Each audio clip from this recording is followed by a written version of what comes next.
Welcome to Awakening Soul Divinity, your sacred space for deep healing and transformation. Listen to inspiring conversations with healing experts, spiritual guides, and teachers as we explore ancient wisdom, modern healing, and powerful stories of change. I'll also share practical insights from my personal journey, from spiritual crisis to inner purpose.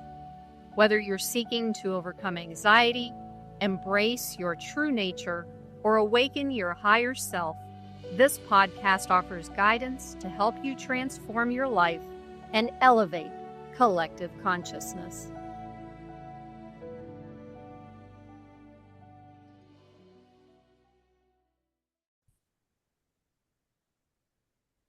Hey everyone, I am so excited to have everyone here and to welcome Rose Covenant.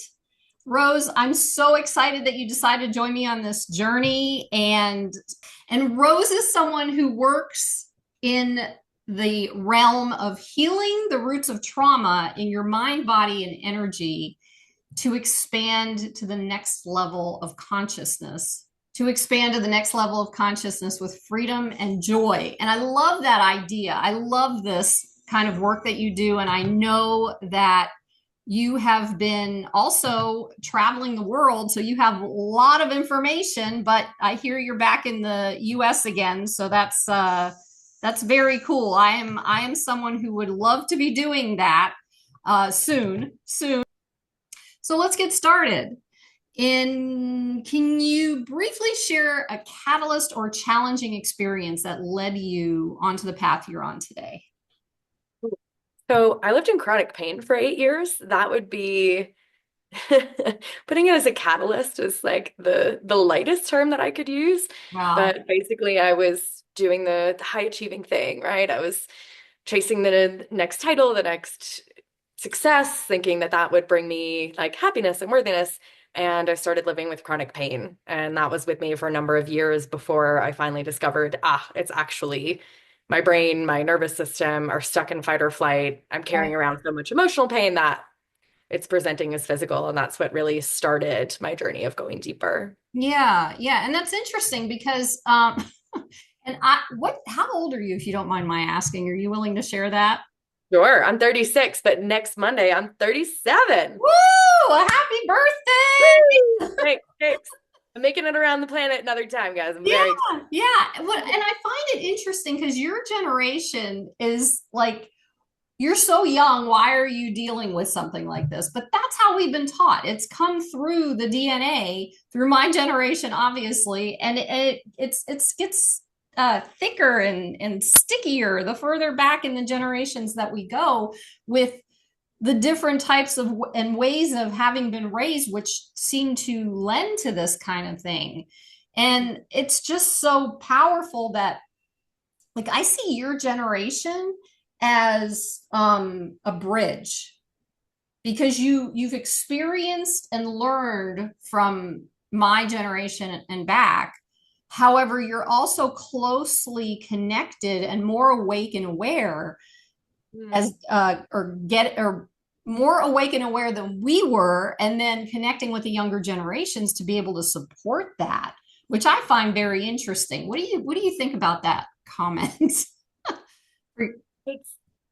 it's an interesting way of looking at it. It really depends on the individual for Mm-hmm. me. I think when we talk about like elevating consciousness and waking up, we tend to be in this place, for me at least, where I'm in this beautiful little bubble of everyone else who's also on the rocket ship. I'm like, yay, we're all on the rocket ship.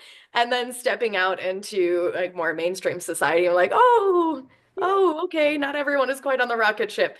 So there are a lot of people in different stages of waking up, of reconnecting. Sure. And I think there is a lot of that in in my generation, opportunities for having seen the past and having the stories be so rock solid, like this is how it is, and this is what you want, and this is what success is, and this is how you have happiness. And then a lot of people from my generation and younger are opting out of the system, basically being like, I don't want 2.4 kids and a white picket fence and a house in the suburbs. I don't want that. Like that does not give me, That is so I'm not like, woo, getting up every day. Like, yeah. So, go into the cubicle. right. Oh gosh, I did. I had a 10-year career in a cubicle in an office. And for me, the chronic pain was the thing that forced me to wake up and forced me to say, okay, this obviously isn't working. Obviously. Obviously, this is Body not screaming. Yeah. right. Body's Stop. screaming, but for 8 years, I was like, body's screaming, body's broken. Never mind, shush, body. We have Well, things to get on with. yeah, yeah, and we're taught to be disconnected to our bodies, or we have been from the previous generations, because when we disconnect from our bodies, then we aren't autonomous. We aren't able to make our own decisions. We're connected to a bigger, whole, and we kind of move with that. And instead of having freedom, there's the freedom piece to just flow in our own space. We're like, so boop, boop, boop, boop, boop. Okay. I mean, I've seen the movies where these people are living in the same house, and the men, it's usually the men, where they all walk out of the house at the same time with their briefcases and their suits, and they all walk to the car, and they all open the car door at the same time, and they all close the car door drive off. And it's like, is it a horror film that you're maybe I don't even remember what that was. It was crazy. But I wanted to share with you too. The reason I said that was, over the past 4 years, I was working, a couple of years ago, I was working for Uber and going through my own dark night of the soul. Yay. We all do. And Congratulations. yeah. And it was so interesting because I'm a highly sensitive, like 26 out of 27 highly sensitive, and I'm an empath. So the 27 are the traits that are used on this hsp.com, or highly sensitive person, hsperson.com. And there's a test where they say that there's like 27 traits that highly sensitive people have. And I took the test. I had 26. I was like, are you freaking kidding me now? Well, now it makes sense. Everything starts to make sense.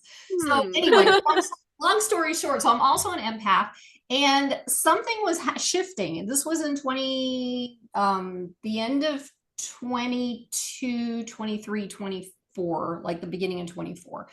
And I kept getting all these empaths and highly sensitive people and old souls in my car, and young people, like 12-year-olds, people in their 20s, people in their 30s, and they get in and they're like, I look at them, I'm watching them in my rearview mirror, and I'm like, are you an empath? Do you know what an empath is? Some of them said yes, some of them said no. The ones who said no were like, what is that? How do you know what I'm an empath? Because you got in my car and you didn't go directly to your phone, because you are looking outside, because you were watching me and smiling at me. You can see me in the mirror, you can smile at me. And they're like, ooh, that's interesting. What's an empath? What's highly? So that trip was starting. And I met all these people all the way up to the age of 64. I have also met empaths and highly sensitives who are in their late 70s and 80s. So these were the beginning generations of us who had to struggle to understand who they were even more than we do. So that's why I find it interesting how, from my own experience, how your generation is like that central bridge, because the rest of them know things. They're being programmed. They're still being programmed, but it's almost like, and no pressure here, it's almost like it's your job to help them to see that it's okay. Like, there's so many kids out there, especially the ones in their 20s, that are so angry, and so, because they don't know, they don't understand, they've never been taught. And I want them to know that there's something else out there that they weren't explained. They decided to jump into the family that would cause that so they could grow from it. Yay. And now right? And now there's a whole bunch of anger and all this stuff, and frustration and sadness, and it's just something that I'm passionate about, them understanding who they are, the truth of who they are underneath all of that. So the thing comes on to you, and those of you who are like you in your generation to help them with that, because a lot of them don't feel comfortable generally with the older generations because they know that, or they feel like we don't understand. Obviously, it's not a generalization. We're not all like that. Just want to put that out there, but that's kind of where I got that from. And I just found it interesting and to bring it up, especially with you on here, because you're so aware and awake about things. And it's interesting around the sensitivity. And one of the things in my own journey, when I was in that, I worked for a nonprofit. So I worked for an international organization doing public health. So I spent a bunch of years living in West Africa, a bunch of years in DC, and was really in this like really badass, can I say badass? This badass mask. Whatever you want. I can get shit done in hard places. That was like the motto of the organization that I was with. And so all of this sensitivity that I have, also an empath, also very energetically open, picking up on energies in places, energies in people, but I didn't have the training. I didn't have the language at that time to understand. And so I was living in this disembodied place, like we're all highly conditioned to do, even from small children, sit down, don't speak, be quiet, and listen to the teacher because the teacher is the one in control. It doesn't matter how you feel. It doesn't matter what you want to know, what you don't want to know. So I'm living here and all of this information is still flooding the rest of my body, my energy field, my nervous system. And I'm, my body is screaming out in actual physical pain. And I'm like, like I would be it at the end of that career. I was, the big director, right? Big director living overseas with a big team and all of the things. And I would actually take a heating pad and like use a scarf to wrap it around me. And it was this like so much internalized pressure. I'm not allowed to be sensitive. I'm not allowed to have emotions. I'm not allowed to present this way. I can't be too assertive as a female presenting body because we all know what the word is associated with that. Yeah. But I had to play this role of, okay, I could allow a little bit of compassion. I could allow a little bit of building consensus, but I couldn't have that sensitivity. And now, I'm the person who dances and cries in airports. That's me. Hey, that's me. Sensitive to light, sensitive to sound. I'm like putting in the earplugs. All of it. Like it's okay that I'm wired that way and it doesn't make me weak. No. And that's the thing that is so toxic. One of the things that in our conditioning, we're conditioned with this is success and this is happiness and this is strength. And if you're sensitive, that makes you weak, which helps us to disconnect even more from our body and shove up even more in our mind. Then we're not living. Right. We're computing. Right. Well, I mean, but that's the male dominant, or so I get a lot into the divine masculine, divine feminine stuff, which this is kind of what this is touching on. But in this time now, I'm noticing a lot more people are talking about the divine feminine, especially the divine feminine, because and you're saying it all. It's like they put us in this little space thinking that we have no power, no control, no nothing. You sit, you take care of the man, which they actually, I don't know if you know this, but in the 1950s, they actually had booklets that they wrote. It was like a cartoon booklet to teach the women how to be subservient to men. Oh, I feel nauseous. I know. And I found these and as I was going through my own journey, and I'm like, what the yeah. Yeah. So it was, but literally they explained how when the husband gets home, the wife has to have dinner on the table, have already taken her shower and gotten into a dress and put her makeup on and did her hair and all this stuff, and make sure if they had children that they had them all lined up, just like in what was the name of that movie? The Sound of Music. But it was like that movie, The Sound of Music, where when the husband came home and all the little kids are lined up in all their pretty dresses and pants and everything, and they're clean and they've had their bath and dinner's ready and all this stuff. And then the wife has to make sure that if the husband smokes, she lights a cigarette. She takes his shoes off. She makes sure he's all comfortable and everything. That It's is great to have a wife. I mean, right. But that's not who we are as women, but we've been so programmed to believe that this is Mm, how it's supposed to be. And it seems to be continuing, not as easily because we have more awakened and aware people in the earth, mm, especially women. But it's that underlying programming that mm, if you see your older generations when they go out, they're still doing that. The women, they're putting on their makeup and they're getting all dutied up. Like I'll go out and sweat. I don't go out in my pajamas, but I'll go out and yoga pants or yeah, exactly. yeah, but I think you're highlighting this beautiful emphasis on seeing some of the programming and for us to come into the truth of who we are, to deprogram ourselves and step into that higher level of consciousness, to Yeah. really put that intentionality on. The first step is awareness, of course, like starting to notice. And it's so easy in that moment to slip into self-judgment.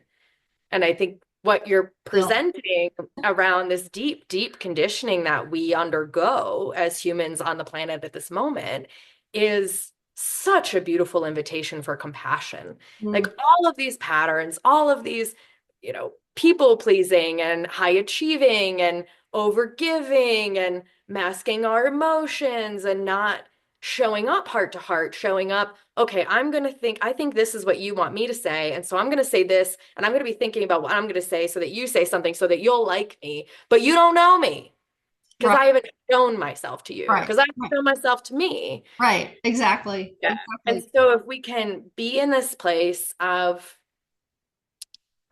openness, of curiosity, of noticing our thoughts, feelings, and behavior, and just being curious about, is this coming from my highest connection? Is this coming from my soul, my intuition, my truth? Or is this fear and survival? As I talk about three core wounds, at the end of the day, it all comes down to fear. Like these meat suits are programmed Mhm. to keep themselves alive. They Mhm. don't care if you're happy. They don't care if you're fulfilled. They don't care if you're awake. They just want to keep the meat suit alive. And that deep survival fear is what all of these programs are leveraged on. Like, oh, you have to take care of your husband because otherwise you'll be rejected. And Right. that into these meat suits are 200,000 years old. They weren't built for this society. They weren't built for any of this. So we were walking around as these disembodied heads, stuck in these survival patterns, playing out these things that we think are going to give us joy, fulfillment, happiness, Mhm. but it's always just out of reach.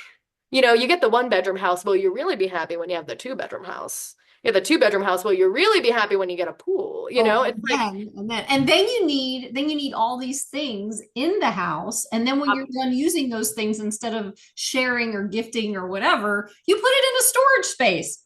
Ooh. There's a whole realm of strangeness in my when I watch. I'm an observer, so when I watch things, I'm like, "Are you kidding me? What is this?"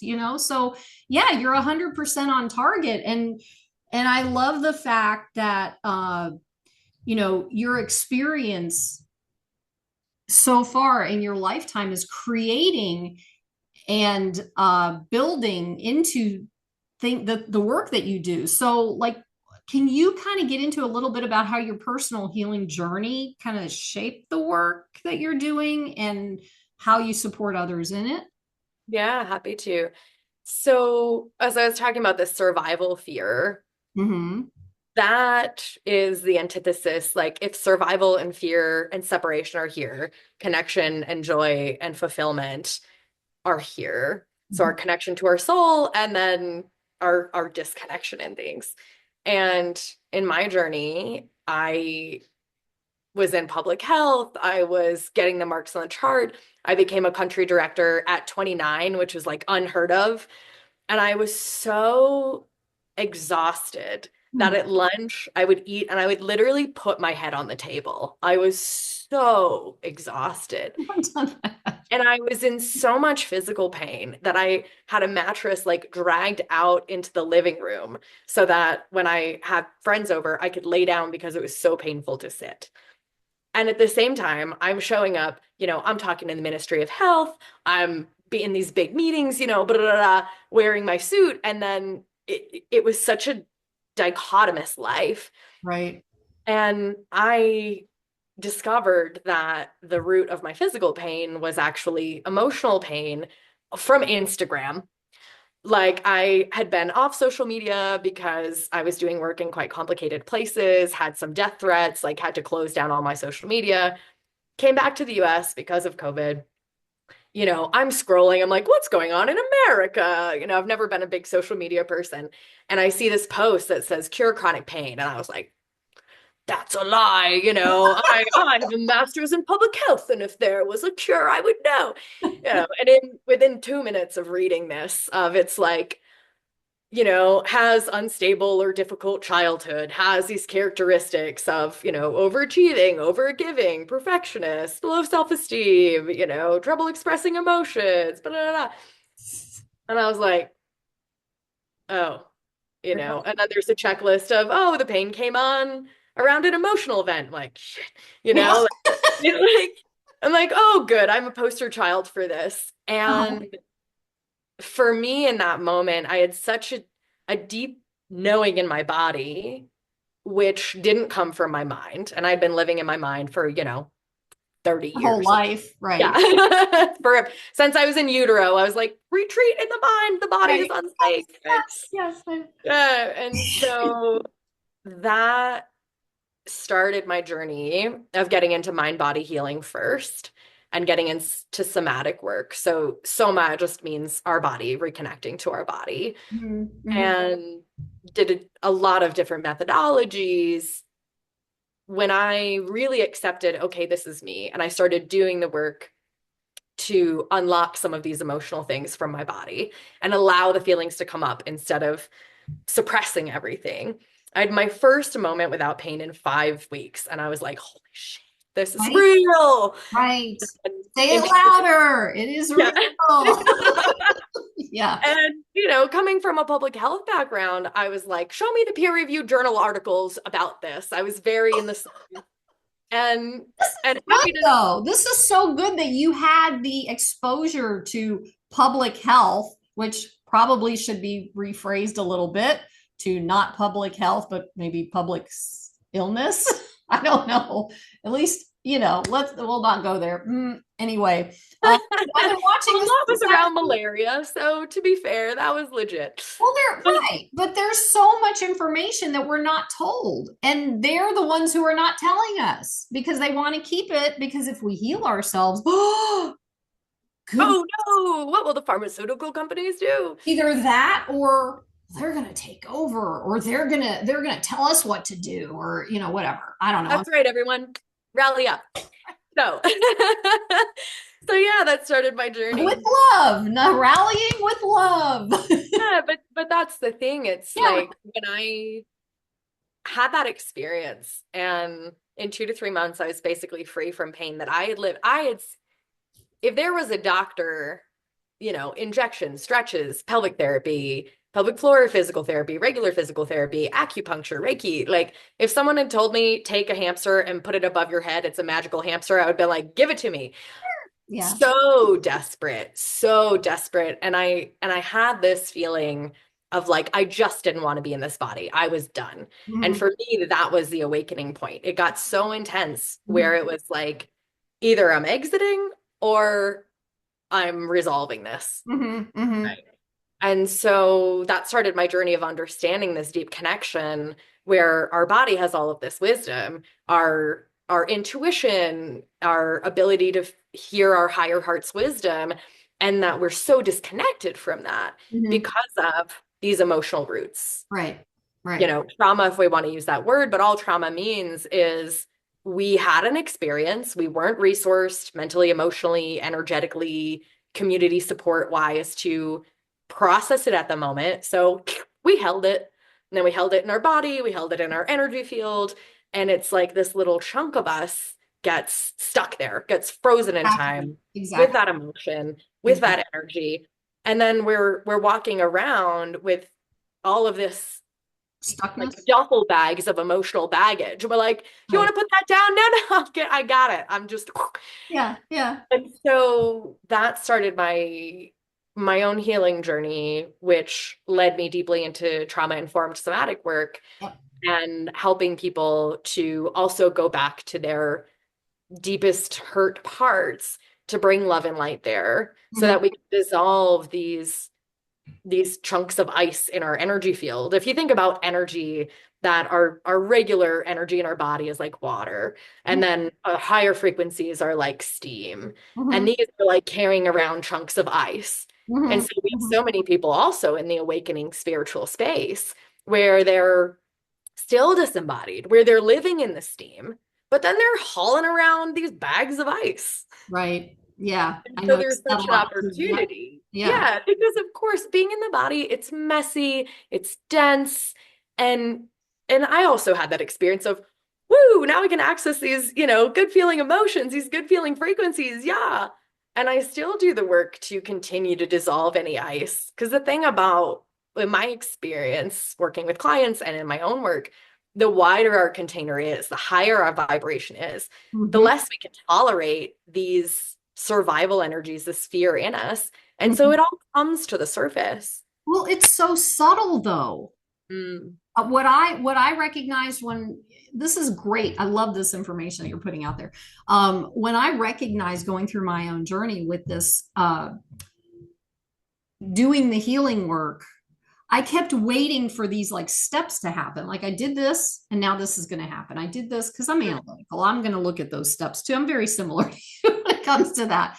But then I was sitting on my couch one day and I'm like, it just happened. It's like all these stories about the law of attraction and the vibration stuff and all these things happening to us when we heal and I'm sitting there going, well, when's it going to happen? When's it going to happen? I'm doing Am I all there the yet? work for all these years. Yeah, 30 plus years of cognitive therapy. And then I finally went into the somatic work a couple of years ago. And when I started doing that, it cleared my nervous system and it like lifted. It wasn't anything that you have to do. I mean, yelling, yeah, go for it. Temper tantrums on the bed, 100%. All these different things that I did, the breath work and the sound Mhm. healing and the yada da, anything that was connected to the body, because I finally recognized that. But that moment that I was sitting on my couch and I was like, I am sitting in my attraction and all I did was release. I let go. I surrendered. And that's where it came back to for me was the whole thing about letting go and surrendering, which is not easy, but it's doable. And it brought these things into my life and it keeps bringing these things into my life. And I'm like, it wasn't as hard as I kept planning it out to be. Like I would plan the hard out and it's not that hard once you let go. But we're taught, hold on to this, hold on Right. to people, hold on to things, hold Mm. on to your drama, hold on to whatever, and it's like, no, that's not how it works. So Yeah, letting go is such an interesting concept. And when I was first in my healing journey, it was like, oh, just let that go. It's like, what does that mean? Like, what do you mean, let it go? And here. finding, yeah, it's like, yeah, get off me, man.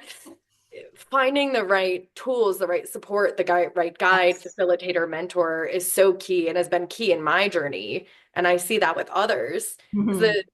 The challenge with this idea of like, okay, just sit with your emotion and let it pass through you somatically and no judgment, just let it release.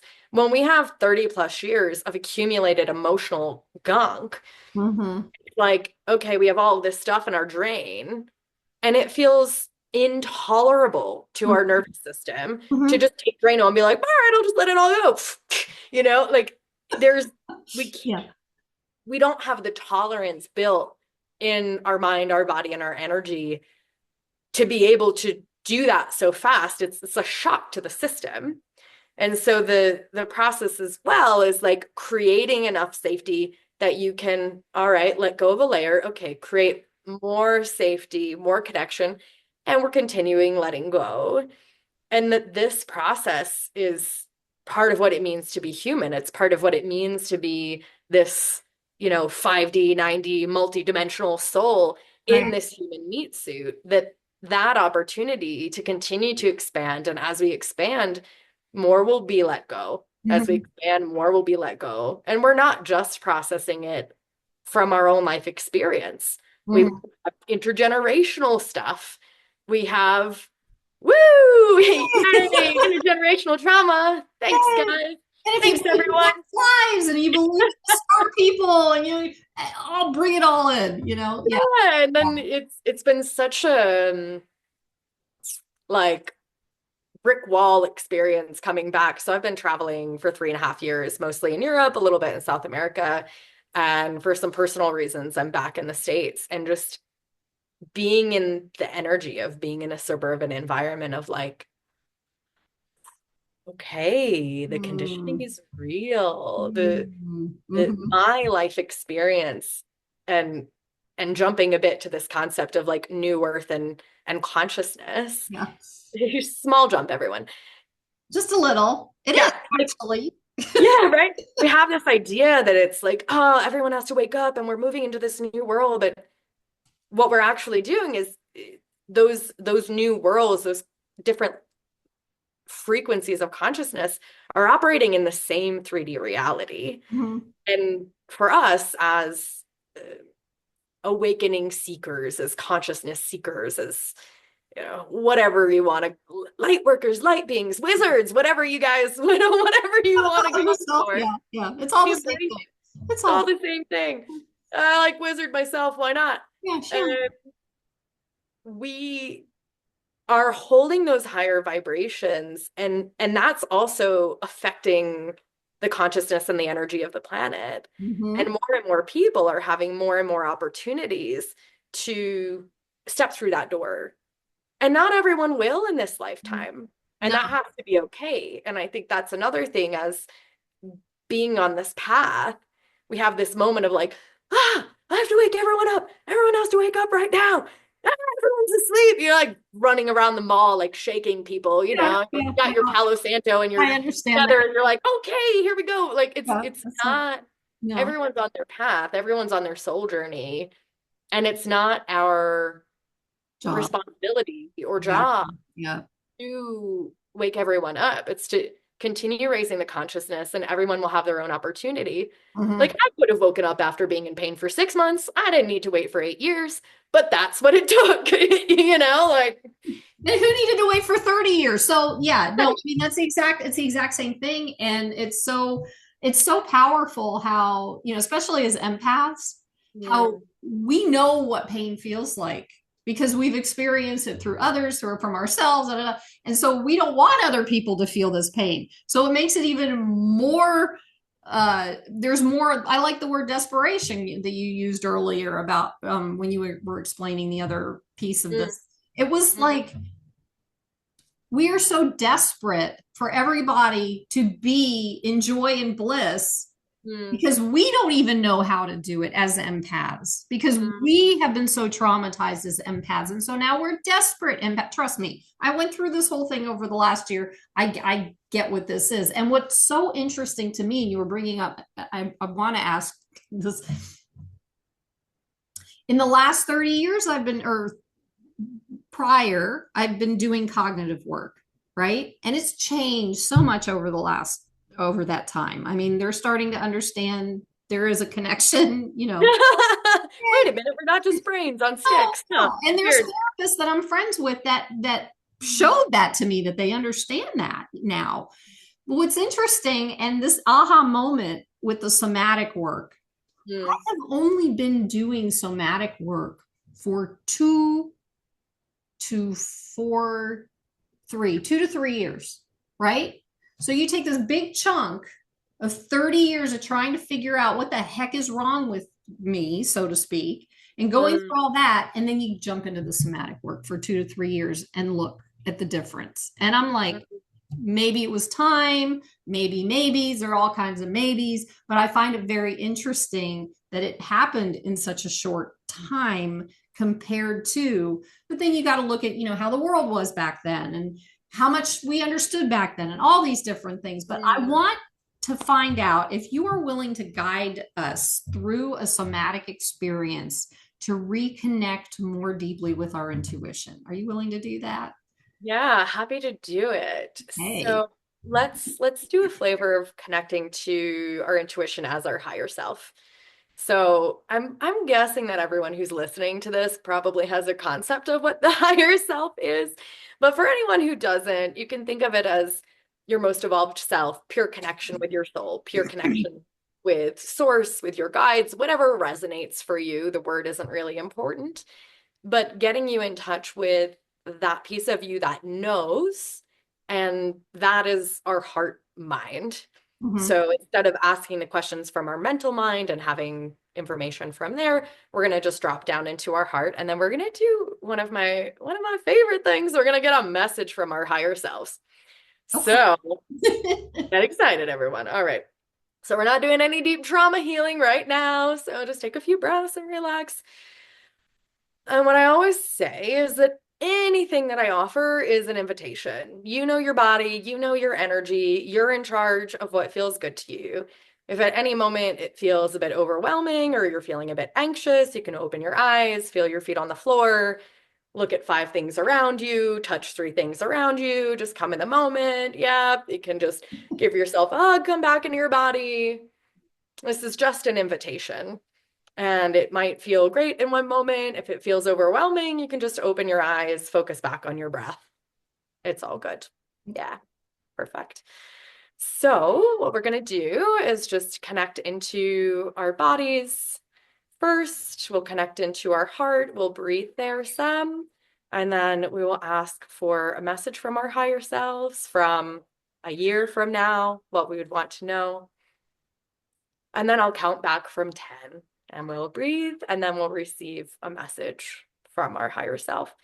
If you don't receive a message, just be in the energy of your heart. That's perfect. If you do receive a message, your higher self, your future self might be very chatty. They might just offer you a word. They might offer you a feeling. Just focus on whatever feels good in your heart and let go of any attachment to what this might be or what you might come through. If you have any particular thing on your heart that you're wanting clarity on, you can place that intention as we begin. All right. Shall we do it? Shall we? Let's go. All right. So if it feels good for you, you can close your eyes or you can leave them half open, whatever feels good. You can leave your palms face up in your lap, or you can place one hand on your heart, one hand on your low belly. I'm just going to start by taking a few deep breaths. I'm just feeling your feet on the floor. Allowing your energy, your consciousness to drop down, just noticing what it feels like to feel your feet. With nothing to do, no place to be, just to be here.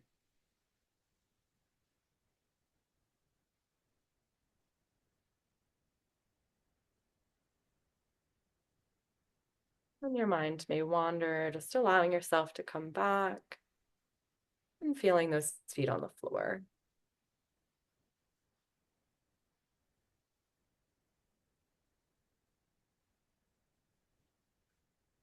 Just noticing what it feels like to feel your feet, what it feels like to feel the shift in energy out of your mind down to your feet.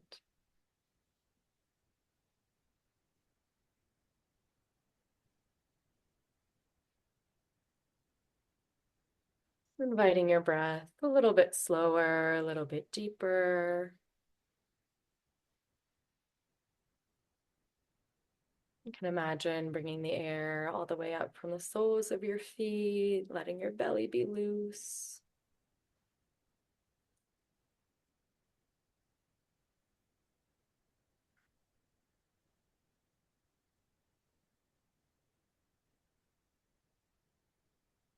Starting from the very top of your head, just doing a little body scan, just noticing what's here.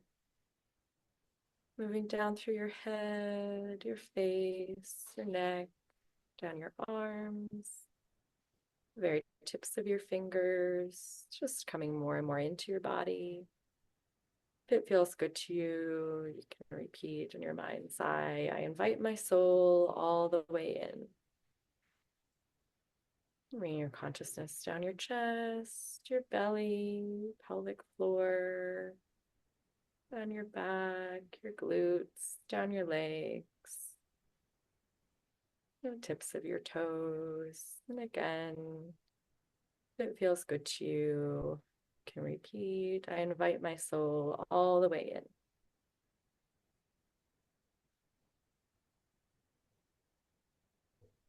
And if you find your mind being chatty, wanting to know if you're doing it right or wrong or how it should feel, just thanking your mind for being here, trying to keep you safe, reassuring your mind it's safe, and just coming back into your body.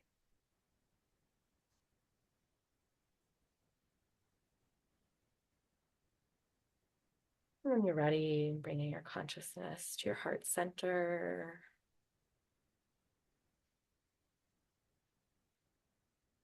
Imagining breathing in and out of your heart.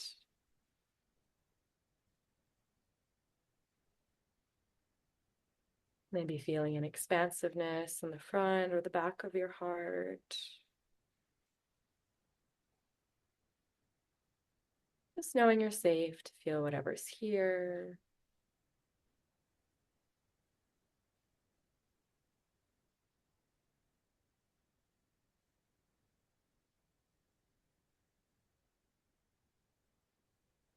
If it feels good for you, inviting in the energy, the frequency of love, of connection, of oneness into your heart, just breathing this energy in and out.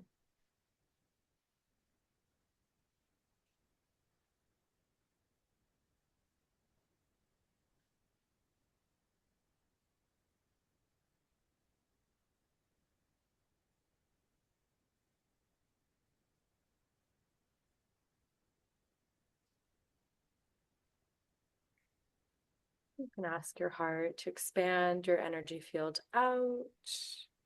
You might feel it a few inches, a few feet, feeling the entire room, just allowing your energy to relax out, reconnecting you to this wider energy, knowing that you're big enough to hold both whatever comes up in this human body, in this human mind, and to also feel the deep connection with Source, with your energy, with the universe. Just allowing yourself to hold both.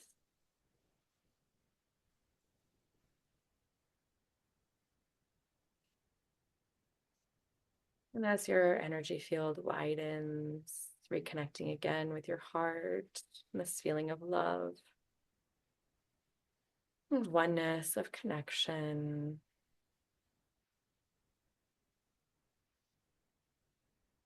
You might sense a color, a sparkliness, a texture, whatever that is for you. Just allowing that to be, feeling your field and your heart flooded with this beautiful energy, this feeling of love.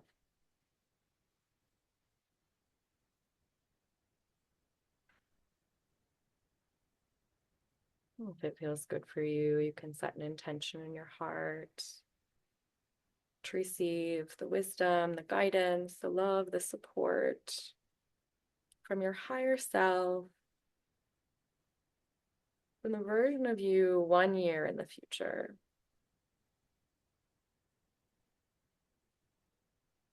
And your higher self is the most connected, pure soul energy. And whatever questions might be weighing on you, just know that whatever guidance, whatever wisdom, whatever reassurance you might need in this moment, that you'll receive it.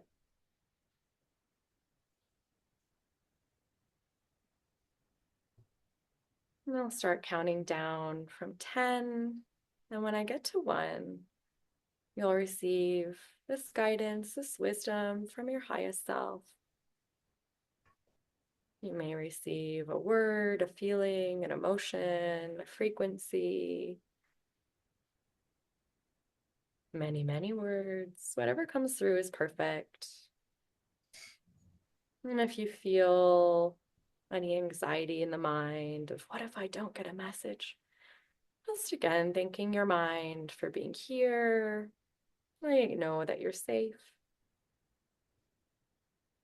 and that it can let go for this moment and just coming back into your heart.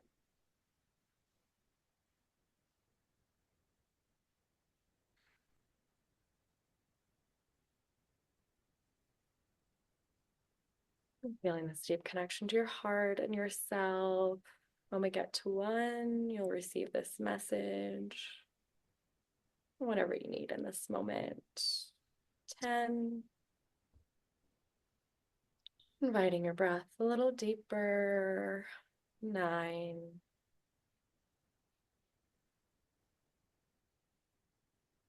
8, coming more deeply into your heart now. 7,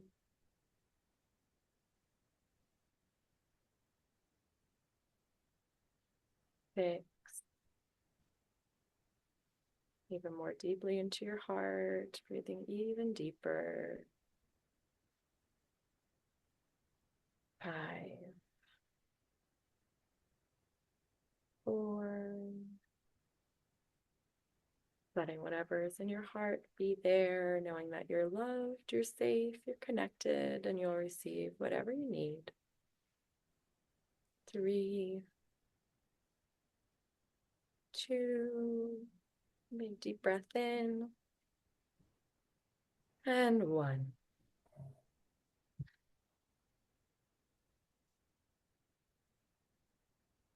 Thanking your higher self. Receiving any last words, wisdom, feeling, frequency.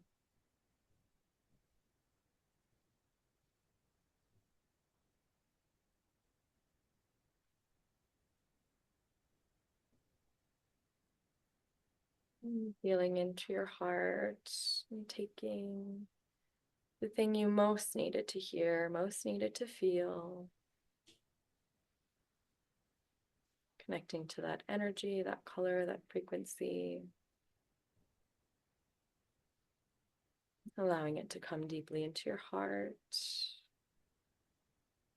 Filling every cell of your heart, updating every single cell. With this light, with this knowing.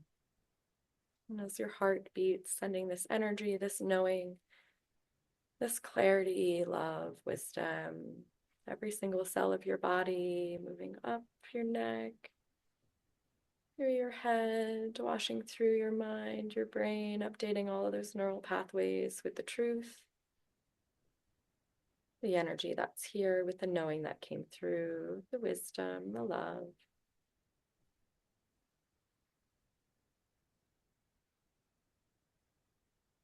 Moving down your chest, your shoulders, your arms to the tips of your fingers.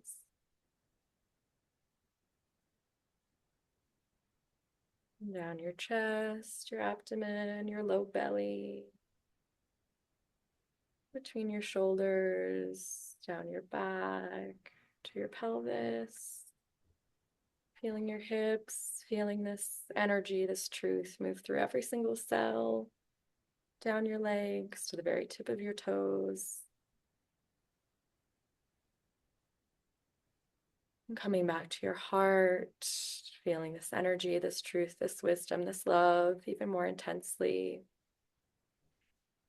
And when you're ready, pushing this energy out 365 degrees around you, flooding your energy field, which is so wide, with this knowing, this wisdom, this truth, this love, whatever came through for you.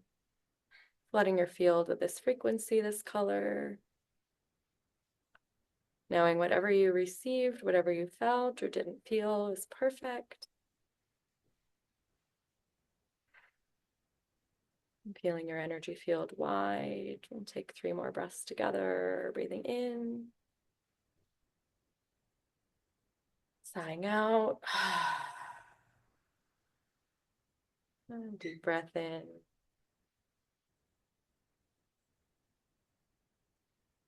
Sighing out.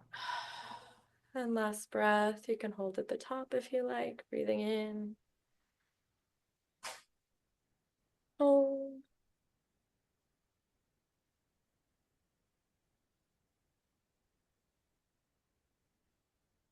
And breathing out.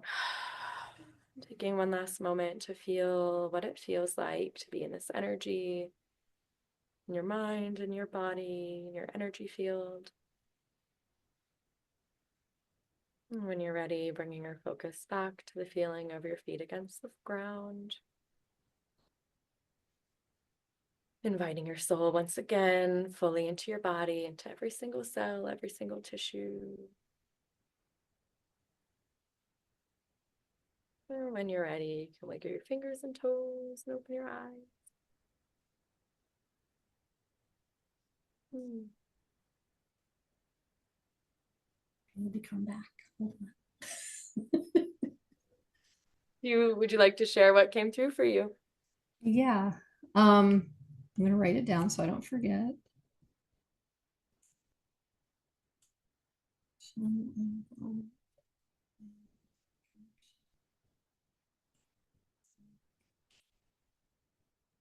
Okay.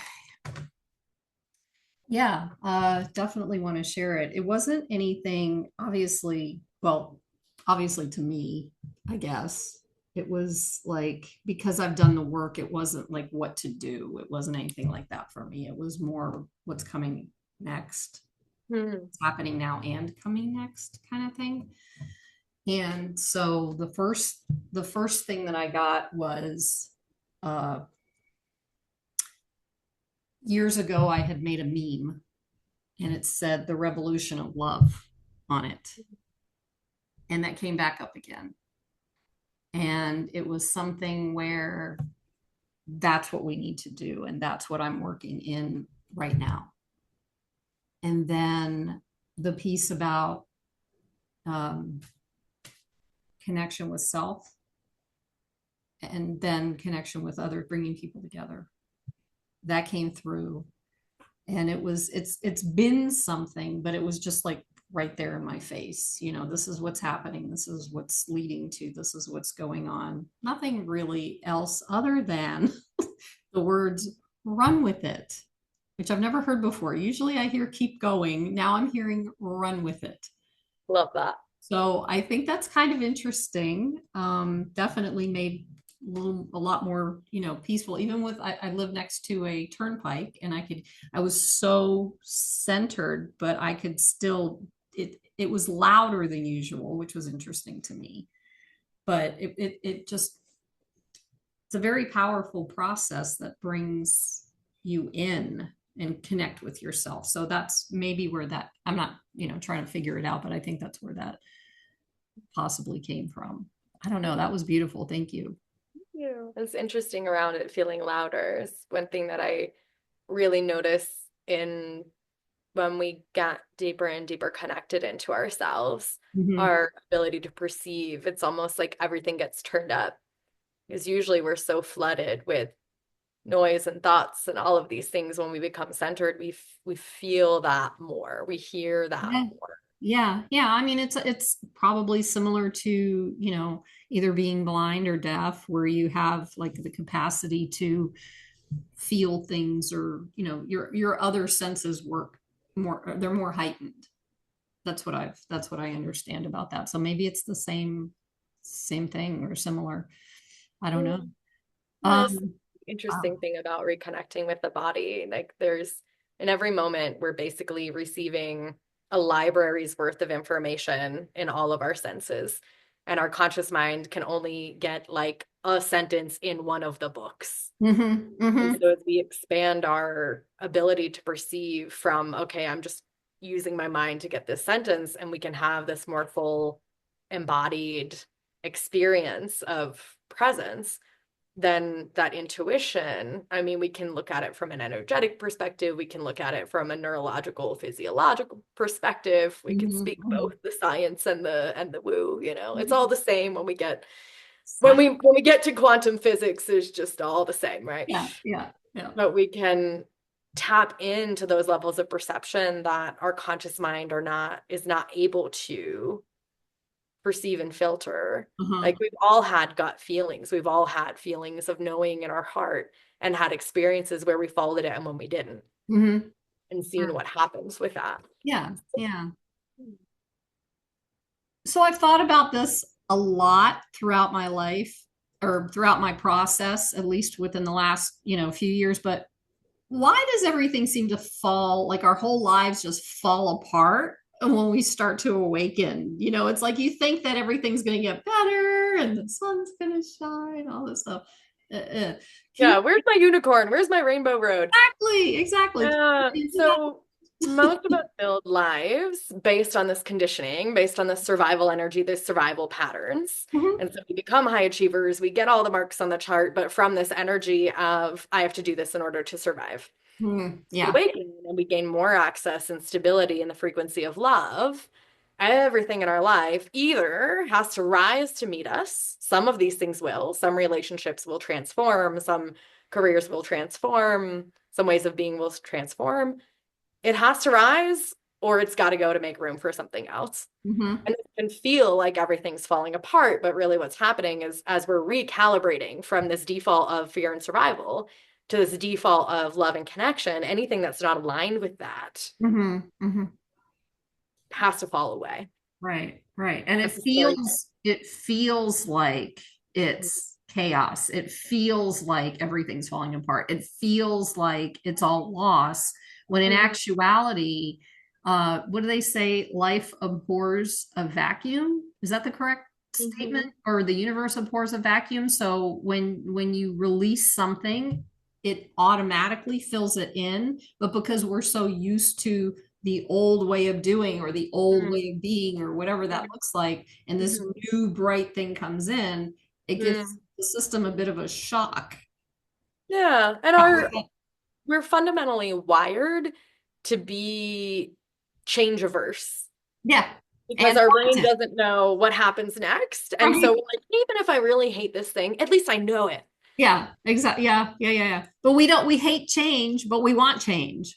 Right. We want the thing after we've gone, we want the new thing. We don't want the change to the new thing. Right. There it is. So that's like the 3D to the 4D to the 5D. So the 4D that people talk about is that thing, that space, the void, the chaos, all that stuff in between, before all that goodness shows up, which is interesting because the goodness has always been there. We just haven't been able to see it because of the traumas and the nervous system being shut down, or the PTSD, or whatever. So yeah, so it's all very interesting how that works. That's great. Thank you.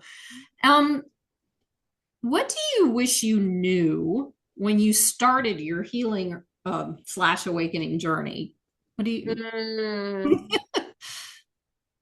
Oof. That I was never going to arrive, that there's no end point, that it wasn't a place to get to. Oh, I wasn't broken, and I didn't have, okay, just do these 24 steps and then boom, you'll be healed. You'll get your unicorn, you'll be on your rainbow road, and everything is going to be perfect forever. Because that's not the journey. That's not the journey of being on this planet here. This planet is dense. I think we can all agree. She's a dense one. So I wish that I had known that this is a journey that I chose to take as a soul, that I will continue to different levels throughout my experience on Earth. It's not, oh, I'm broken and now I need to find someone who can fix me so then I can be happy and perfect again. That's just an overlay of the old 3D performance perfectionism applied to the awakening journey. So I wish I'd known that there was no rush. There was no endpoint. Right. That's why they call it a journey. Right. To allow more expansion, allow more lasting happiness, not as a dopamine hit of a moment, but as a background feeling of connection. Yeah. Yeah. of Wow. oneness. That's And I good. wish I'd known that I Yeah. really wasn't broken. Yeah. Well, and that's a lot of people feel that way. So thank you for sharing that. Yeah. How do you see your individual healing work or individual healing work in general contributing to a larger societal transformation? Oh, what a juicy question. We're all one thing, right? Soul, energy, source, universe, consciousness, Hmm. XYZ word. And we're all carrying the frequencies of what we've experienced in our life, what we've experienced in past lives, what our ancestors have experienced, what the earth have experienced. We're kind of these antennas of holding all of these things. So when I clear things for my field, I'm also clearing them from the collective. Hmm.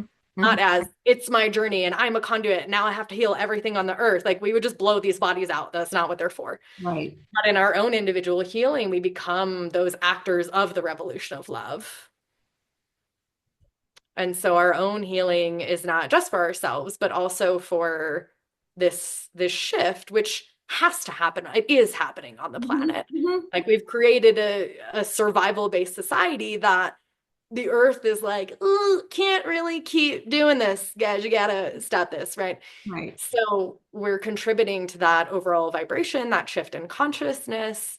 Um, and that's really how I see our individual healing, not as it's my responsibility, I have to do everything, but as I allow more love, joy, and connection for Yeah. me, I also allow it to come through. And also we're like mycelia, we're connected.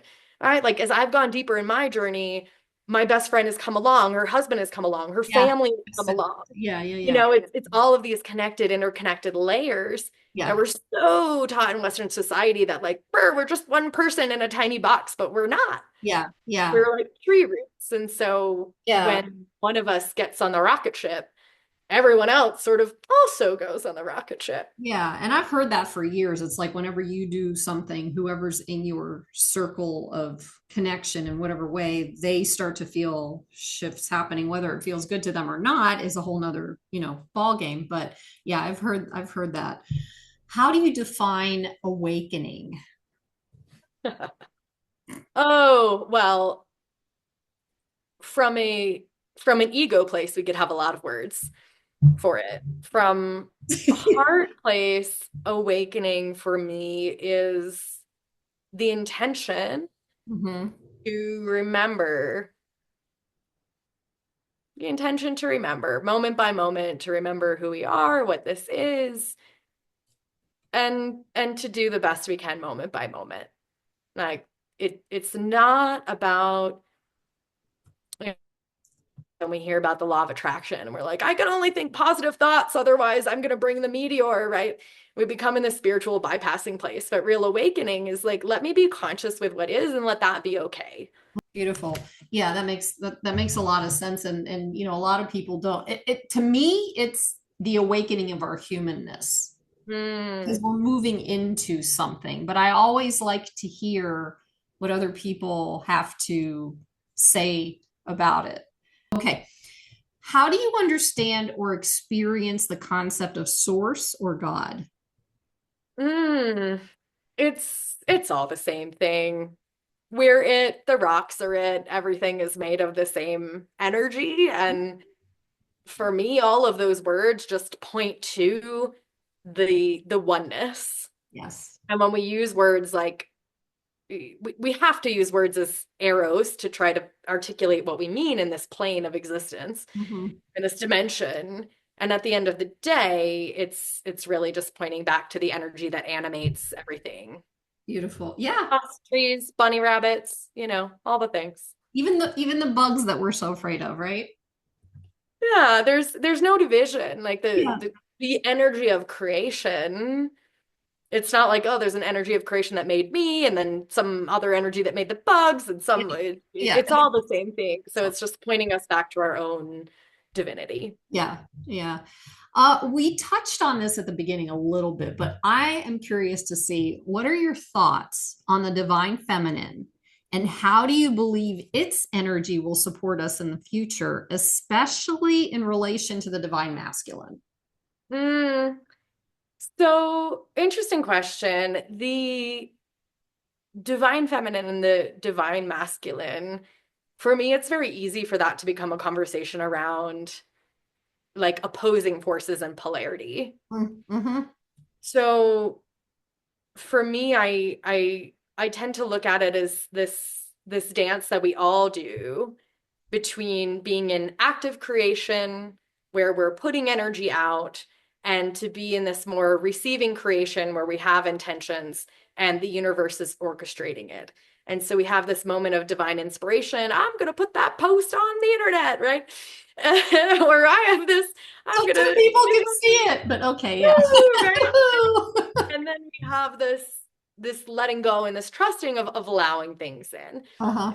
So for us to be cooperative components in the universe, we need both of those forces, both the I'm having an inspiration and I'm doing with my energy, and then I'm letting it go and the universe is sending it to me through someone else having a divine inspiration to do something perhaps. Mm-hmm. And it Mm-hmm. doesn't have to be big doings. It can be I have an impulse to look left. I have an impulse to look right.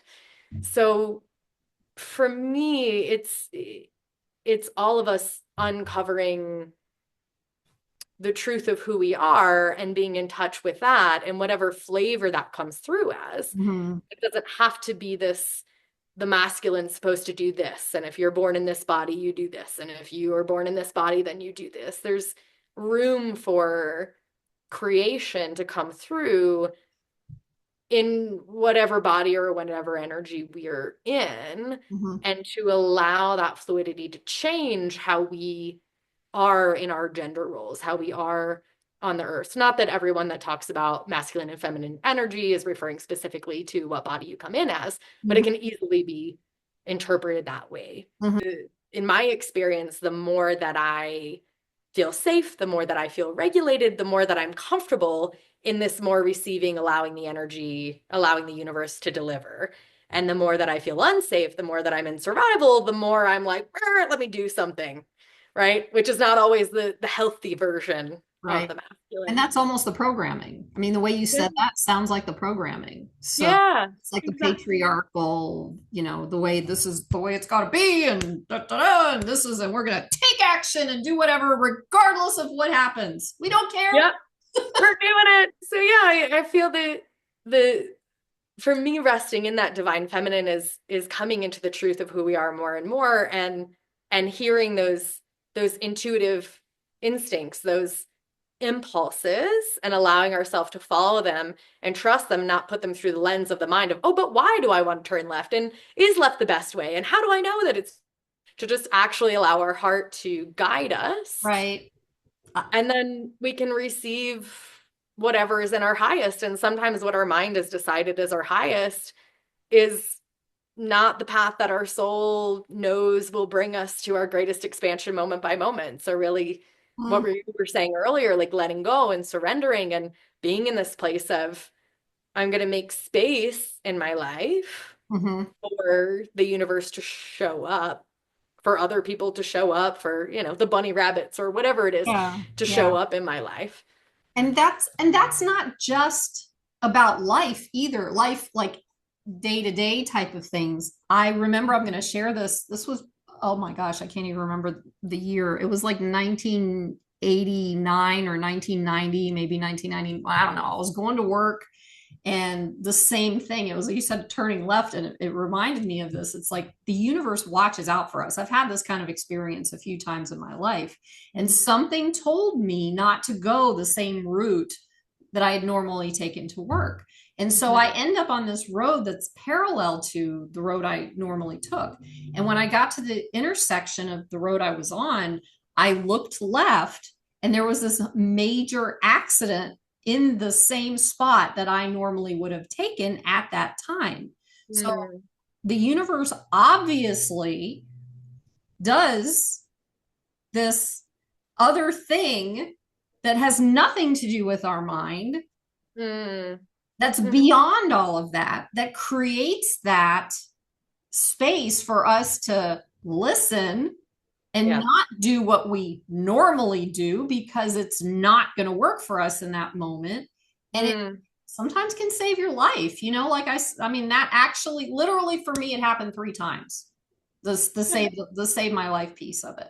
But So not healing. It's dissolving the layers of the survival, the patterns, the mind that tell us like this is the ultimate knower of all of the things. right, Coming right, more into our intuition. This yes, is how I met my partner, right? This is right. how so many things in our life can come to be when we Mhm. trust, when we hear the intuition and we trust it more and more. Right, Because right. we're always receiving the information. Hmm. It's just most of the time our conditioning is such that we're not listening. Our personal stories, our trauma, our emotional roots, our imprints tell us not safe to be in the body, be in the mind instead. Right. But obviously it was safe to be in the body. It was very Mhm. safe to be in the body. I had one where I almost got hit by a truck, of 18-wheeler coming down a steep hill, and I had another one on a motorcycle accident where I was told don't worry, everything's going to be okay. And it's interesting because at all those points in my life, I wasn't in a space where I'm at now. You know, those were moments where it was like I was so like you, like it was like focusing on the job and focusing on life and focusing on the kids and focusing on, da da da da da. Yeah, How did it punched through. It was that, right? like, you need to stay on the earth plane. Hey. Yeah, wake up. That's great. All right. Well, thank you for that. How can people get in touch with you? So you can find me on Facebook, LinkedIn, YouTube, and my website. I am Rose Covenant. So if you look up Rose Covenant, I'm the only one that exists. And yeah, that's the best way to get in touch with me.